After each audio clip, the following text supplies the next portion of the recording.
Introduction. Let me ask you something. Why do some lottery winners go broke in 5 years, while some school teachers retire millionaires? It's not about IQ. It's not about stock picking. It's not about reading economic charts at 3 a.m. It's about psychology, your beliefs, your habits, and how you react under pressure. Hi everyone, welcome to the Book Bloom, where great books blossom into insights that stick. Today we're diving into one of the most powerful and misunderstood areas of life: money. This is The Psychology of Money by Morgan Housel, a book that isn't about finance formulas.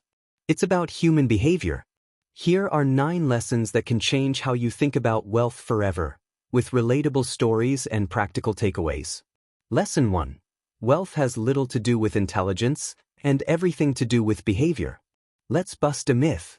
Most people think being good with money means being smart, analytical, or even ruthless. But in reality, being rich has more to do with being patient, consistent, and emotionally in control. Take Ronald Read, a janitor who quietly invested in blue-chip stocks. He never earned more than $30,000 a year. But when he died, he left behind $8 million. On the flip side, Mike Tyson earned over $300 million in his career. He went bankrupt at age 39. Takeaway: wealth isn't about income, it's about behavior. Discipline degrees. Lesson 2. Luck and risk matter more than we admit. Ever heard someone say, "If I were in their shoes, I'd be rich too"? Be careful. Bill Gates became Bill Gates not just because of brilliance, but because he had rare access to a computer in 1968. His school was one of the only ones in America with a computer lab. Now flip the coin.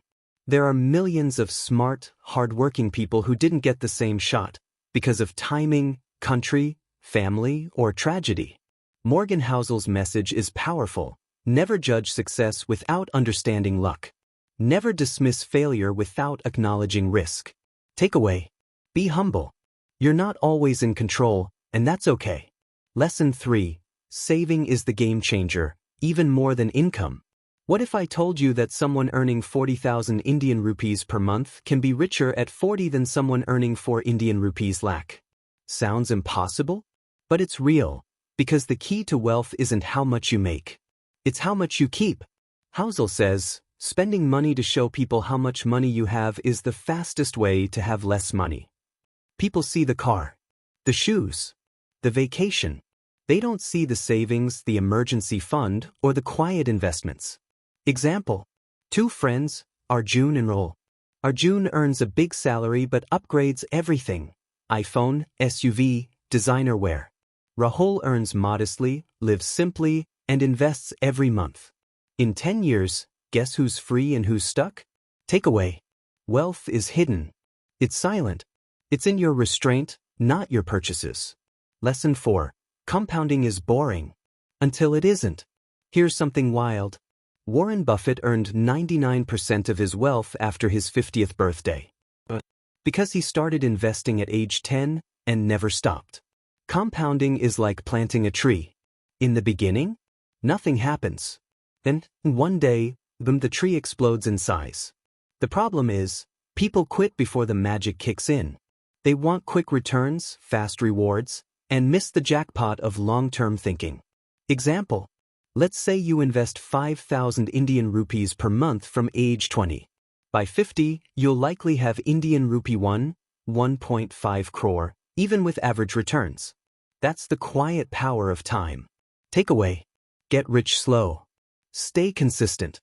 Compounding rewards the patient, not the brilliant. Lesson 5. Money buys time, and that's the real wealth. Why do you want money? If your answer is, to feel secure, to help my family, or to do what I love, you're actually chasing time freedom. Housel writes, the highest form of wealth is being able to wake up and say, I can do whatever I want today. Think about it.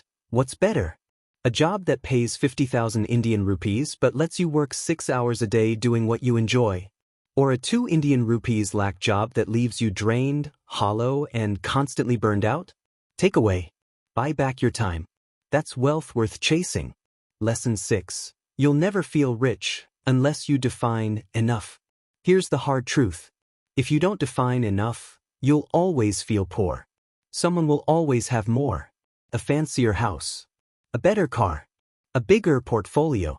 But if your internal scoreboard keeps moving, you'll never feel satisfied, no matter how much you earn. Example. A banker has $10 million. He's jealous of a hedge fund manager with $100 million. The hedge fund guy feels poor compared to a tech billionaire. It never ends. Takeaway. Draw your own line. Decide what's enough, and honor it. Happiness is subtraction, not addition. Lesson 7. Tail events shape everything. A tail event is something rare, but powerful. It changes the game. Morgan Housel explains, most market returns come from a small number of days. Most of Warren Buffett's wealth came from a few amazing investments. In life too, it's the handful of decisions, relationships, or habits that change your entire trajectory. Takeaway. Prepare for the big swing. Don't panic during the lows. Success is rarely linear, it's exponential. Lesson 8. The best financial plan is one you can stick with. We all love perfect plans. Spreadsheets, fire goals, crypto portfolios. But here's the thing. If you abandon your plan in a panic, it doesn't matter how smart it was. It's better to follow a simple, slightly flawed plan consistently than a genius plan you keep changing every 3 months. Example. You don't need to invest in 20 stocks, analyze technical charts, or predict recessions. Even a simple index fund, invested monthly, can beat most complex strategies, just by showing up. Takeaway. Be consistent. The boring plan you trust beats the complex plan you quit. Final thoughts. The psychology of money isn't just about finance, it's about life. It teaches us that money is emotional.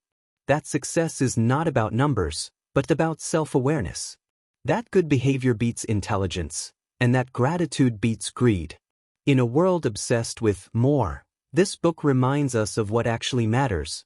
Clarity, patience, and knowing when to say, that's enough.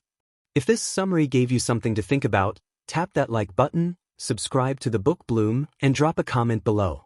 Which lesson did you need to hear the most today? Until next time, save smart, live free, and let your money reflect who you are, not what the world expects.